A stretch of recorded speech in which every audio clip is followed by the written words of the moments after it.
สวัสดีทุกคนมื้อนี้ขน้อยกะสิมาเฮ็ดอาหารกินเนาะมาพบพ่อกับเบาทองมาคือเก่าเนาะมื้อนี้ก็พาลูกมาเก็บดอกแค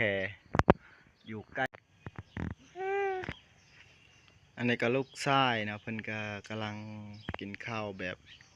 กินแบบให้มันเข้ากับธรรมชาตินะกินยังเว้ยกินกิน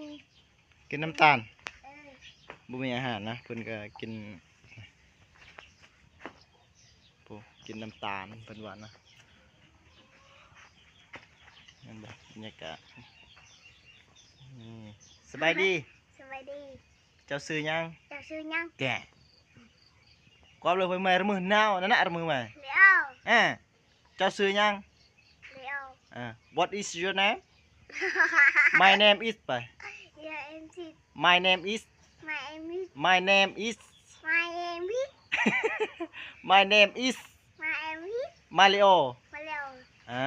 คอยถามว่า What is your name แล้วว่า My name is Mario What do you doing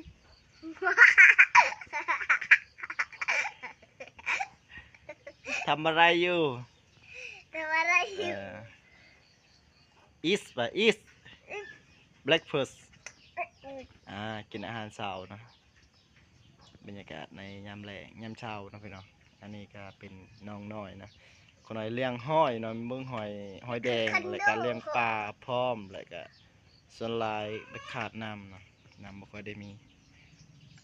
ถ้าวิมมีน้ำนะโอ้สบายพี่น้องปลาได้หลายโตจะได้ขอยเลี้ยงอยู่นี่ได้แต่ว่าน้ำบ่พอนะช่วงนี้เริ่มฮอดเดือน10เดือน11นี่ก็เริ่ม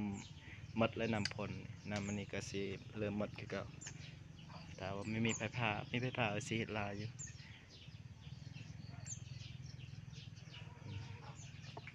โอ้ยบ่เป็นตาอยากอาหารเพิ่นนะ